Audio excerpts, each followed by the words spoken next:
Well, welcome everyone to this very, very exciting episode of the podcast. I'm your host, Coach Megan, and I'm super excited for this episode, particularly because we're going to be teaching you guys the main reasons why pageant competitors fail.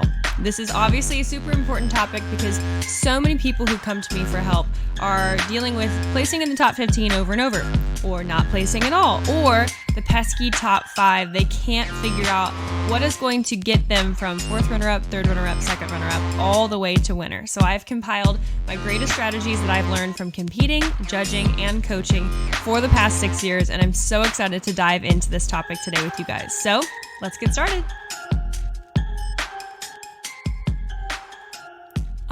The age-old question. Why am I losing? It's not a very fun question, is it? Well, actually, in my personal opinion, I think that it's the most fun question that we could ask ourselves. And here's why. I don't know about you, but I personally think that one of the most frustrating parts of pageantry is not knowing what I need to work on and not knowing and understanding why I'm losing. Have you ever felt that way? Well, today I'm super, super excited to engage you guys in these. I wrote them down earlier. I always do a number 0. Why do I do that? I don't know. So really it's 5 reasons, but we got 0, 1, 2, 3, and 4 for you guys today in this short episode of the podcast. But I really think this is going to help you guys. We get frustrated when we get stuck because as leaders and as humans and as people with dreams, we were created to succeed. We were created to progress. And so when we feel stuck or we spent tens of thousands of dollars, whatever your budget is on your pageant, it can be really, really, disheartening and gut-wrenching when you lose, maybe time and time again. I know somebody personally even who's lost and gotten first runner-up about 5 or 6 times, and I just can't imagine how devastating that would be to feel like you put your all into something only to come up short. So today, I'm really, really excited. We're going to get started with all the ways that most pageant competitors fail and the ways that you can start to succeed today. So let's dive right in. Okay, so excuse me. So first of all, I want to preface this, and this is why I put this as number 0. These skills are tried and true for local and state competitions. Depending on whether you're competing in how big of the magnitude of your national or international competition, I will be completely honest, they can get a little political. And that's not necessarily a bad thing. For example, in the Miss Universe organization, the owners of the pageant as well as our leadership has the absolute right to pick some of the top 15. And as a fellow business owner myself, I think that that's completely okay. Totally understand. You want to have control over your organization and you want to select somebody who can represent your brand really, really well, right? You don't want your brand to fall into the hands of the wrong person. And also you have to please a ton of people, the owners of your pageant, the different sponsors of your pageant. And so it's really, really important to choose that voice in a sense, right? So part of that is merit-based and part of that is selection-based, which I personally am totally cool with. I'm super cool about it because people are transparent about it too, right? I think leading into this, part of the reason why pageant competitors fail is also because we don't always know the plan of attack. We don't know the expectation. Miss America has changed their strategy 8,000 times in the last 4 years since they cut out swimsuit. And it's felt like a little bit of a moving target as to what the expectation is. And so when we don't know the expectation, it can be very, very difficult to fulfill that expectation, right? So these examples that I will give you today are tried and true for local and state pageants because those should not be political. Those should not be, and I hate even using the word political because that naturally has a negative connotation with it. But local and state pageants, hopefully, are 100% merit-based. They should be. On all accounts, I know all the pageants that I've competed in and encountered where I've won at the state level are 100% just judges-based, which I think is amazing. And so these strategies, when something is fully in your control because something is purely judges based, then it's completely in your control. So I want to say it that way because let me just be very honest with you. There were some incredible candidates at the Miss America competition this past year that, including my sister, that were incredibly, I was incredibly shocked to see not make the top 15. And it's not to discredit anybody else's accomplishments. Every class is an amazing class of individuals. But I think sometimes you can tell when somebody who's just absolutely stellar for some reason doesn't make the top 15, and it's a bit peculiar. At a national level, wouldn't be surprised. But at a state level, it really doesn't happen that often, to be completely honest with you guys.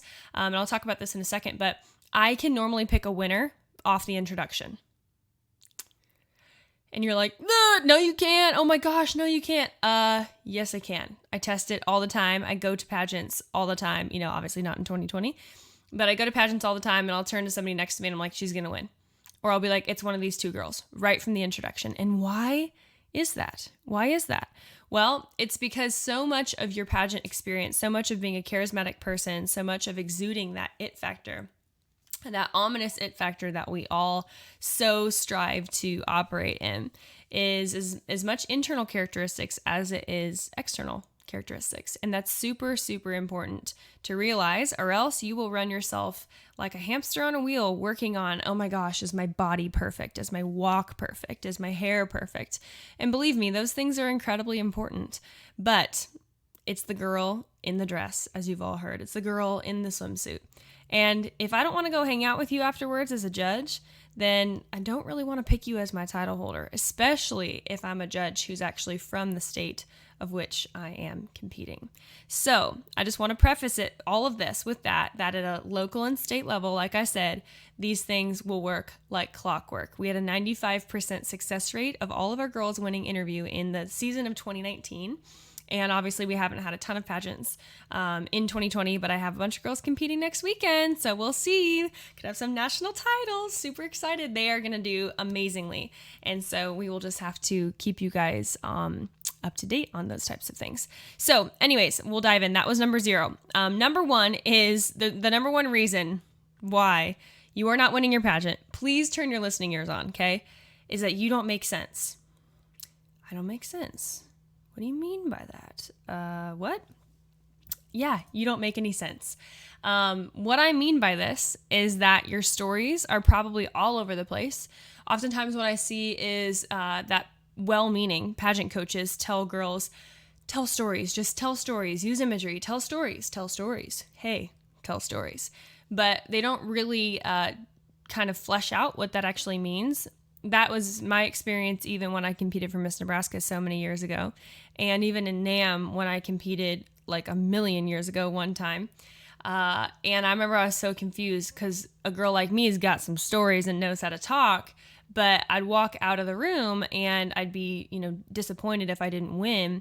And I didn't realize that I was kind of all over the place. And I'm sure all of you guys listening have had this moment where you walk out of there and you're like, I think I told them all about me. Yeah, cool. I think that what I wanted to come across was what actually came across. So I think I did a good job.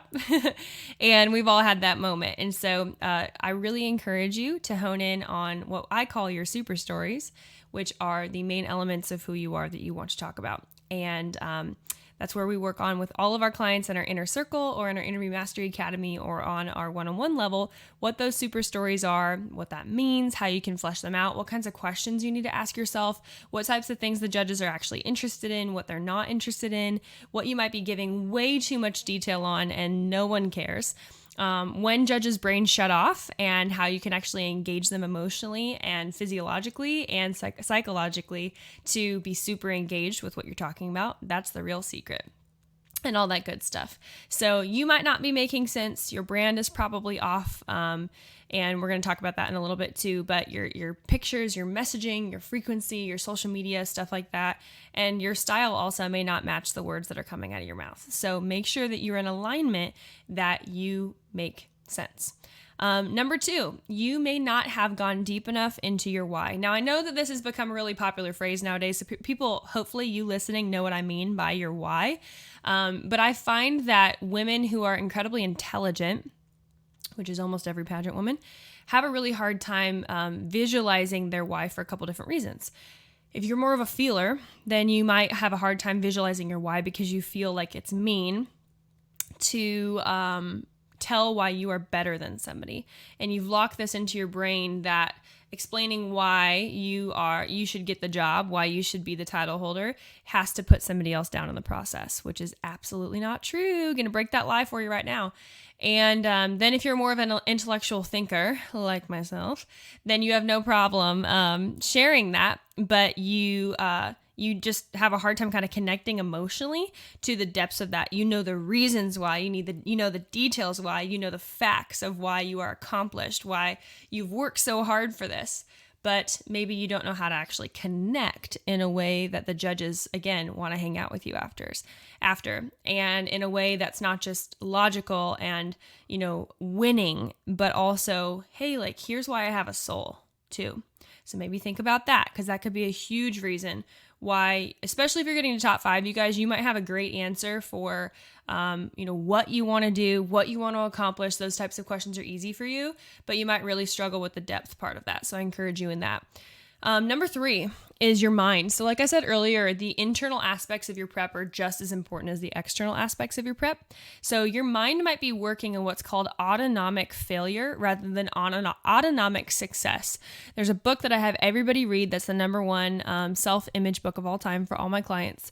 And it really details this out for them. And I believe that it's important to give my clients a huge reading list, as you guys can see behind me. For those of you guys who are watching this, I have a bookshelf here, and I also have a bookshelf across the room. I'm obsessed with reading and books, and you should see my Audible account. It's just out of control.